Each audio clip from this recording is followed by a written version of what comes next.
In the heart of Uluamaka, southeast Nigeria, where the sun kissed the red soil and laughter echoed from cassava farms to market days, lived a couple who had become legends in their own right. Chibuzo and Adamma. The names alone sparked smiles and sighs. They had been sweethearts since high school days. They were inseparable, unshakable, and the very picture of young love blooming into an unbroken union.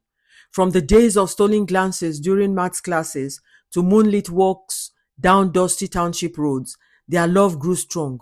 Chibuzo, tall and driven, had always been focused. He wanted to be more than a township boy with dreams. He wanted to build a legacy. Adamma, graceful and fiercely intelligent, stood beside him through thick and thin. People spoke of them like a prophecy. One day, they will marry, and their wedding will shake Uluamaka. And finally, that day came. After years of studying, hustling, and pushing through odds, Chibuzo got down on one knee under the Udala tree, cherry tree, where they first met.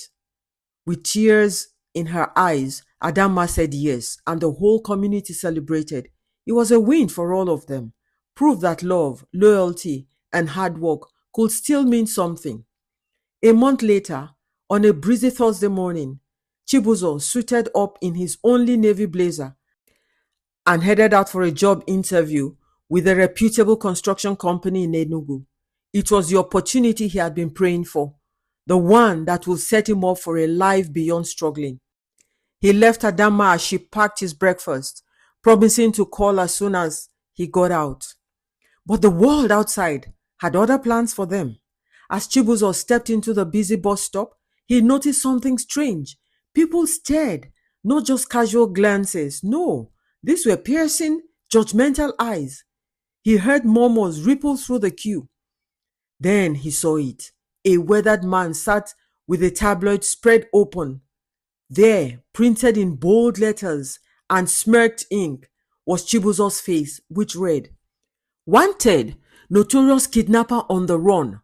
His heart nearly stopped. His face was right there, photoshopped behind two actual criminals. Beneath it, a chilling caption read, "Last seen in Uluamaka. This man is believed to be the mastermind behind the recent string of abductions." Panic surged through his veins. His breath became erratic. His mind raced. Before he could explain or defend himself, someone pointed and shouted, "That's him!" Please subscribe to this channel, turn on your notification bell, like, and comment. Thank you. He didn't wait. He bolted, running through the streets, dodging taxis and food vendors. Chibuzo's mind reeled. How? Why? Who would do this to me? By the time he reached their small flat, drenched in sweat and gasping for breath, he knew something else was waiting for him, something far worse than public stairs. Adamma, she stood by the window and handed the newspaper to Chibuzo as soon as she sighted him. Her face, once soft and sure, now looked like a storm waiting to break. "Chibuzo," her voice cracked. "What is this?" "Adamma, I swear to you, I don't know anything about this. It's fake. I've never..." "You think I haven't heard the whispers already?" She cut in, her voice rising. "People calling me, texting me, asking if I knew I was engaged to a monster." He stepped forward. "You know me, Adamma. You know who I am, babe." "I thought I did," she said coldly, turning away. "But this changes everything." It was like being stabbed, not with a blade, but with her doubt. Chibuzo sat on the edge of their bed, his head in his hands. The walls felt like they were closing in. Outside, neighbors whispered. Behind curtains, some pretending to fetch water just to have a look at him. The township buzzed with gossip like a beehive struck with a stick. But none of it pierced him as deeply as the look in Adamma's eyes. She hadn't kicked him out yet, but the space between them grew colder by the hour, filled with the unanswered questions and broken trust. Later that evening, after hours of silence, Adamma finally spoke. "I need space, Chibuzo," she said softly, packing a small bag. "Just a few days at my aunt's place. I need to think." He didn't stop her. He couldn't. What do you say when the love of your life no longer feels safe around you? She left without a hug, no other words. As the door closed behind her, Chibuzo's jaw clenched. Something was wrong, deeply wrong, and he wasn't about to sit and let his name rot in the mud. By sunrise, the next morning, he was out, pounding the pavement to get to the root of the lie. He started at the source, the tabloid, City News, a local gossip newspaper known for more drama than fact. He stormed into their cramped office downtown. "I want to speak to the editor," he shouted, slamming the paper on the front desk. A skinny man with glasses walked out from behind the office. "We stand by our story, sir," he stammered. Chibuzo's eyes narrowed. "Who gave you this story? Where did the photo come from?" The man hesitated. "Because if I don't get answers," Chibuzo growled, "you'll be hearing from my lawyer. You printed a lie that is destroying my life." Under pressure, the editor cracked. He handed over a printed email, anonymous sender, with an attached tip and a doctored image. The email address? ladylashes88 at nig.com. Chibuzo's heart began to beat fast. He knew that email. He knew that name. Angela. A face he had tried to forget. Angela was beautiful, loud and persistent.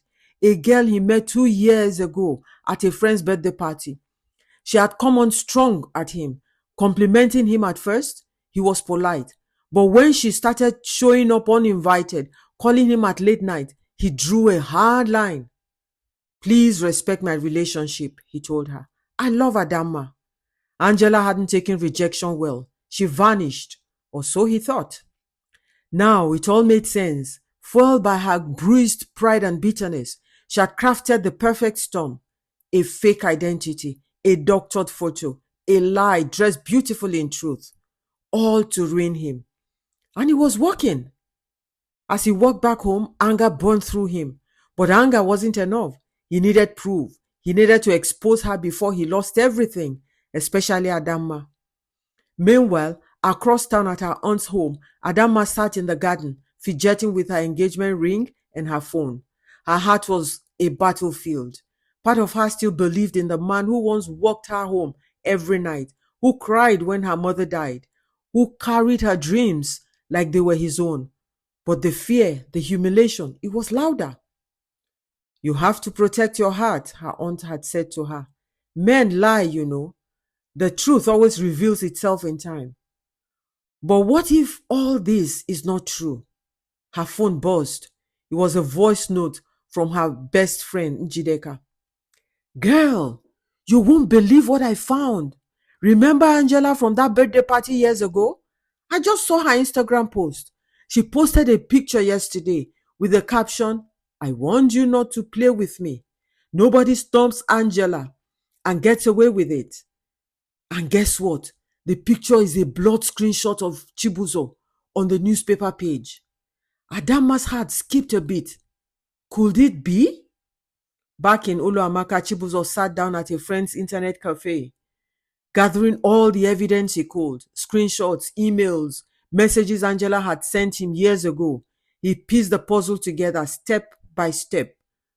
And with every new detail he knew, he was going to fight back. For his name, for his peace, for Adamma. But Angela, she wasn't done yet. And neither was fate. Angela sits on the sofa of her small apartment with a wicked smile curling on her lips, sipping red wine. Her phone buzzed endlessly.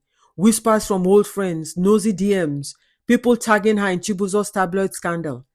Exactly as she planned. "Play with fire, you get burnt," she mumbled. But what she didn't know was that the fire was circling back. Chibuzo had spent the last 48 hours gathering evidence, and the truth now sat on a neatly arranged flash drive. It held everything: screenshots of Angela's old texts, the photos she had once sent, her cryptic messages, and most damning of all, a voice note she left on his phone months ago after he blocked her. "You think you are better than me? Fine. But don't cry when the world turns on you. You made your choice, Chibuzo. Now watch it cost you everything. He saved that voice note. Now it was time to use it. Before going public, Chibuzo made a call to Adamma. Please, he said, voice low and shaking. Meet me up. Just one last time. If after this you still don't believe me, I'll walk away for good. There was silence on the other end. Then finally a soft voice. Okay. They met up. The same place where he gave her a promise ring back in high school days. The memories made her eyes sting, but she stayed strong. Chibuzo didn't waste time. He showed her his phone opened to a gallery of screenshots, voice notes, and email metadata. You need to see what's really going on. Adamma, he said. This wasn't just a random attack. It was Angela. Adamma watched him scroll in silence. Her heart thumped faster with each message, each receipt. The voice note hit hardest. Angela's voice, filled with venom, shook her to her core. When she looked up, tears filled her eyes. Chibuzo, I didn't know. But I begged you to trust me, he said, voice cracking. But you let the world's lies speak louder than my truth, than the love we share. I was scared, Adamma whispered, ashamed. The whole community turned on you, and I froze. I didn't know what to believe. He nodded slowly, eyes distant. I get it. But what is love without trust? She reached for his hands, but he stepped back. I'm not mad at you, he said. I'm just tired. I spent more time proving my innocence to the woman I love than to the world that never knew me. The words cut deep. Before she could respond, his phone buzzed. It was Njideka. Angela is at the Royal Bar, Njideka said urgently. She's bragging to people like she's untouchable. Chibuzo's jaw tightened. Perfect, okay. That night, the Royal Bar was buzzing. Music boomed through the speakers, and the scent of grilled meat and strong drink filled the air. Angela held court at a corner booth, surrounded by girls who giggled at her every word. She was in full villain mode until Chibuzo walked in, flanked by two men, one a popular local podcaster and the other a journalist. They sat on each side with Angela. Angela's eyes widened. What the hell are you doing here? She snapped. Relax, Chibuzo said calmly. I just want to have a little conversation on record. You've lost your mind? She hissed, glancing around nervously. No, he said, pulling out his phone and placing it on the table. You did, when you thought you could destroy someone's life and get away with it. The journalist leaned in. Angela, would you like to explain this voice note sent from your number, threatening Chibuzo's reputation? She turned pale. The podcaster was already recording, his mic hidden under his shirt. We are live, sweetheart. Say hi to the people. By morning, hashtag Justice for Chibuzo was trending across Nigerian Twitter. News outlets picked up the story. The tabloid that printed the fake story issued a public apology and a retraction. Angela's reputation crumbled like ash in the wind. Adamma watched it all unfold from her aunt's kitchen table, her heart torn between relief and regret. Chibuzo had been right, and she had doubted him. 2 weeks had passed since the truth scorched through Enugu like a wildfire. Angela had gone into hiding. Her once busy social media accounts were wiped clean. Her friends scattered like dust. Her name was on every lip, now synonymous with bitterness, lies, and downfall. Chibuzo, on the other hand, had his name cleared, but the damage had already been done. The job interview, gone. The company quietly moved on. His reputation was slowly healing, but the ache inside, that will take a longer time. He became a ghost in the streets. He once walked with pride. He kept his head down, focused on rebuilding, one step at a time. But every corner, every taxi ride, every glance from a familiar face reminded him of the betrayal that cut the deepest, not from Angela, but from Adamma, the woman he loved. Adamma had returned to their flat a few days after the scandal settled, but it wasn't the same. They sat on opposite ends of the couch, carefully with words, as if afraid to touch the broken glass between them. I don't even know how to say sorry, she whispered one evening. You already did, he replied without looking at her. But I don't think that's what I needed. She blinked. Then what did you need? He turned to her, eyes raw. Faith. I needed you to believe in me, even when the whole world did not. That's what love is supposed to be, right? Please subscribe to this channel, turn on your notification bell, like, and comment. Thank you.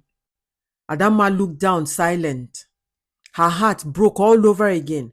They tried to make it work. Dinners, long walks, even visiting their old spots. But something had shifted. There was a crack in the foundation that was impossible to fix, but deep enough to make every step feel unsure. One night, Chibuzo stood by the kitchen sink. After dinner, he exhaled. But maybe loving each other isn't enough anymore. I spent so long proving who I wasn't, he said quietly, that I lost the joy of being who I am. Tears fell silently from her eyes. I would have died for you, Chibuzo, he said. I just didn't know how to fight with you. I know, he whispered, turning to face her. They stood there, the love still warm but dimmed, two hearts still beating for each other, but out of rhythm this time. 2 weeks later, they sat together where they once planned their wedding. This time, no promises, just peace. I'm moving to Lagos, Chibuzo said. I got a small job offer from one of my cousins who owns a construction company. It will be a fresh start for me. Adamma nodded, holding back her emotions. I think that's good. You deserve a clean slate. He looked at her. So do you. They sat in silence. A final tear rolled down her cheek. She didn't wipe it. Neither did he. They stood and then parted ways. Some love stories don't end in fairy tale weddings. Some end in quiet strength, mutual respect, and healing. Because sometimes love isn't about holding on, it's about knowing when to let go.